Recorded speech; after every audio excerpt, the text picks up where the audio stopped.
Hello everyone, so I'm going to talk about the story of Gedeone. It's from Judges 6 until 7. There was a time when the people of Israel were suffering terribly.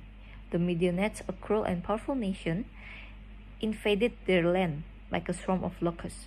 They destroyed crops, took livestock, and left Israel in fear and poverty. So the Israelites were hopelessly outnumbered. They abandoned their homes and hid in caves and mountains. They were starving, freezing, and terrified.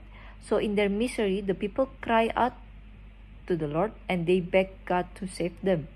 One of the families suffering in Israel was the family of Gedeone. His family was poor and Gedeone was the youngest son, the least important person in the least important family. So Gedeone was used to being overlooked.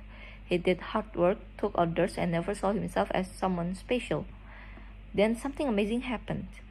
An angel of the Lord appeared to Gedeone and said, "The Lord is with you, mighty warrior." Gedeone was shocked. "Me? A mighty warrior? You must be mistaken." He couldn't believe that God would choose him to save Israel. And he explained, "My family is the weakest, and I am the least in my family." He saw himself as a small, unimportant, and unable to make a difference. But the angel replied, "Go in the strength you have, I will be with you." God saw more in Gedeone than Gedeone saw in himself. Gedeone trusted God and began to gather an army. He managed to recruit 32,000 men. It looked like a good start, but God said, "That's too many." He didn't want Israel to think they won because of their own strength. So Gedeone told those who were afraid to go home. 22,000 left. Now only 10,000 men were left. But God said, "Still, too many." He tested the men by how they drank water, and in the end, only 300 remained.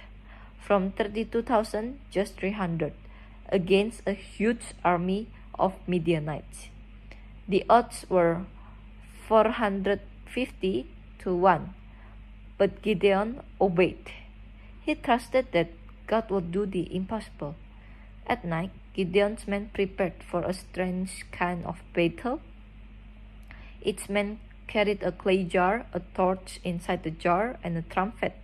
No swords, no shields, just obedience and faith. When Gedeone gave the signals, they broke the jars, raised the torch, blew the trumpets, and shouted, "A sword for the Lord and for Gedeone." The Midianite camp was thrown into chaos. They thought a massive army had surrounded them. In fear and confusion, they began attacking each other. They ran, they panicked, they were completely defeated without a single sword being raised by Israel. It wasn't strategy or strength that won the battle, it was God. He caused the confusion, He gave the victory, and He used someone who once said, "I am not important." Gedeone and his 300 men drove out Midianites. They never came back, and Israel was free. Why? Because one man believed and obeyed God. What we learned from Gedeon's story is just don't let your background define you. Even you feel small, you feel unimportant, you feel the least from the least, God sees a warrior in you. Our identity is from God Himself, who gave the identity for us, and He called us a warrior. God doesn't need you to be strong. He wants you to trust and obey. Just trust Him with all of your heart and obey Him. So we don't fight alone. Whenever we have a problem, we don't fight alone, but God is with us in every area, in every time, every moment. God is with us, and God will use us to bring a victory.